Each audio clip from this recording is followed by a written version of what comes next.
Hi there, I'm Lena Anani, and you're listening to She Wrote a Book, where I interview amazing women from all over the world who also happen to be published authors. I created this show to educate, entertain, and inspire you to be the voice you want to hear in the world. Now let's get started. You are listening to episode number 109 of She Wrote a Book, and today I'm interviewing Jenev Caddell, author of the book Your Best Love, the Couples Workbook and Guide to Their Best Relationship. Based on the principles of emotionally focused therapy, Your Best Love teaches couples about what new research is telling us about how to create our best relationships and then leads them through exercises to create a strong foundation together. Dr. Jenev Caddell is a psychologist and integrative coach who helps innovators create stronger connections in their lives with themselves, significant others, their clients, and their work to help them be an even stronger force of change. Again, her book is called Your Best Love, the Couples Workbook and Guide to Their Best Relationship. You can find the link to purchase her book in our show notes for this episode at SheWroteABook.com/109. So, Jenev, it's such a pleasure to have you as a guest today. My first question for you is this: what inspired you to write and publish your book? Oh, well, it's such a great pleasure for me to be here. Thank you for having me. What inspired me to write my book is that I had been working as a couples therapist for a couple of years at that point, and well, for a number of years at that point. And I had come upon this kind of therapy called emotionally focused therapy that was really made, developed and created by Dr. Sue Johnson, who's a psychologist. I'd done some training with her and had gone through the procedure to really learn this way of working with couples, inside and out. And I felt like there were so many couples that would never make it to the couch of a therapist who needed this information. Now, obviously, this book does not replace professional help. This book does not replace couples therapy, but I wanted it to be available for people who might not be in dire straits, who wanted to really learn some of these principles that Sue Johnson has made so accessible to everyone about what the new science of love is teaching us, what love is all about, how we've gotten it wrong, and how we can make it right. So I was really inspired to reach more people than those who I could just see in my office. Awesome. What's been your greatest success story so far with this work? Oh, boy. Well, I don't know about the book. I mean, I like having people tell me that it really changed the way they look at things. In terms of my greatest success story, I would have to say, and I can't think of any one couple in particular, but when I get to work with a couple as a therapist, which I do part-time right now, when I get to see a couple who are like miles and miles apart come together again and create a relationship. They might be on the brink of divorce and they come together again and they create a relationship that was even better than it was before, as opposed to, either staying in mediocrity or getting divorced. That is very rewarding to me. So certainly those moments when couples break through and reach each other more and connect more deeply and understand each other and, renew their relationships 100%, that's really fulfilling to me, and I consider that to be a huge success when it happens. Awesome. So let's talk about your title. It's called Your Best Love. How did you come up with that title, and what does it mean for you? I think that, what it means, I want people to have the best possible relationships that they can have. And we have tools, we have information, we have research, we have science on our side now that shows us how to do that. So I just want, the best for people, and I want them to have their best relationships, their best love. I think that's what it's about. Awesome. So what do you think someone's best love looks like? I think that if we're talking about a relationship, it means that both partners know that they are totally committed to each other, that they have the safety with their partner where they can, there's a saying, something about, an old Celtic saying, I think that Sue Johnson even uses, it's something like, we live in the shelter of another, something like that. But what the best relationship would look like is somebody who has your back, somebody who who gets you, who understands you, who calls you out as well. I think our relationships are teachers in many ways and help us grow into the people we're meant to be.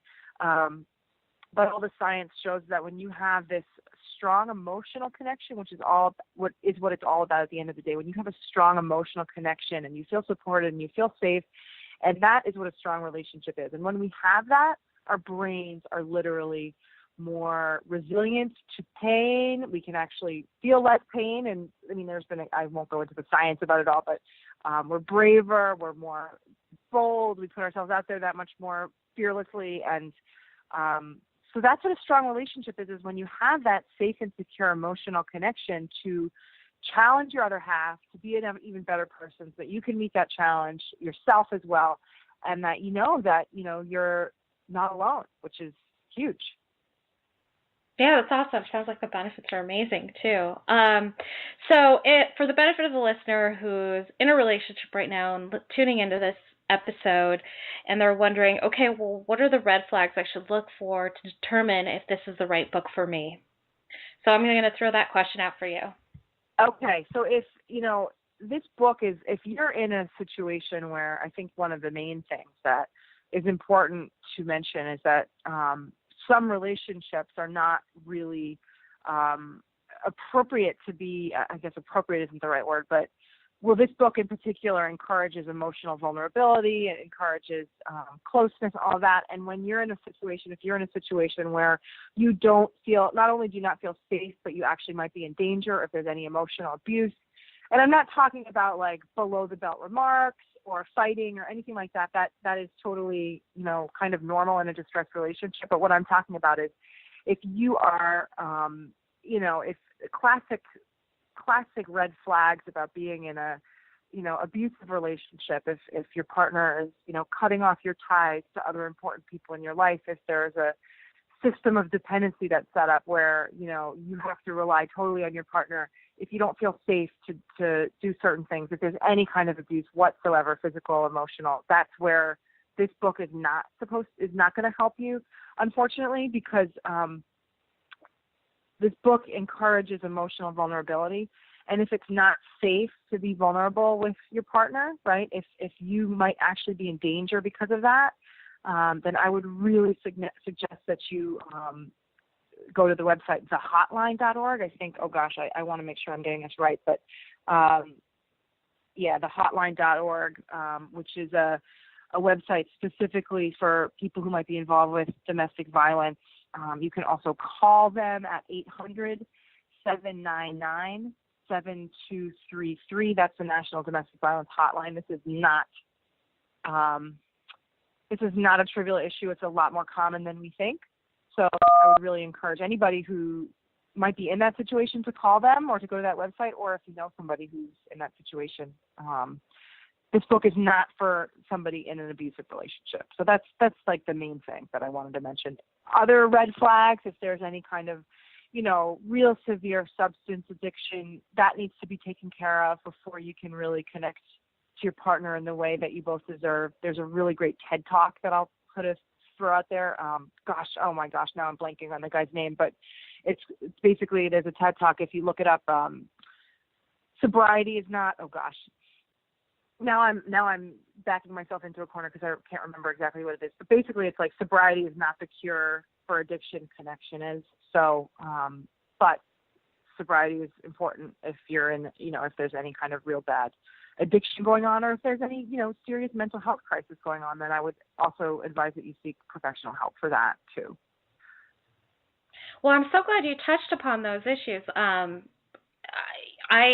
love that. I love that as an author, you take your responsibility and saying this is not going to fix that level of pain that you're experiencing in your relationships. So this book is basically for, you're in a healthy relationship. Well, you're in a, I can't even say healthy. Is that right? That you're in a healthy relationship and you just want to enhance? Yeah, healthy is who knows what healthy is, right? But you're in a relationship. Right. You know that there's room for growth. It's not, nobody's in danger. You're frustrated. You want to sort of, work on it together. It's a great thing to do. I think it's a great book for anybody who's just getting married as well, right? So you don't have to be in dire straits to pick it up. This book, again, like I said, it's not going to replace a professional. So if you're feeling frustrated in your relationship and you go through this book and you're still frustrated, that doesn't mean that, you're doomed. It means that the book isn't enough and you should really talk to a professional. But what this book will do is change the way that you look at love. If you're open, if you don't already know about some of the new research that's out there about how, we are not wired to be alone in the world. We literally have neurons in the front of our brains that are there to connect. We're empathic as a species, and we do have emotional needs, and these are met by other people, right? That doesn't mean we're codependent, right? So yeah, it's for you if you're, you want to learn more about how to create your best relationship possible, and you're not in any kind of, dangerous situation where, you might be thinking about ending your life, or your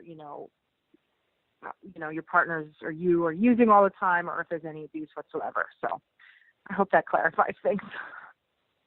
It does. Thank you. I also found the TED Talk for the benefit of the listener.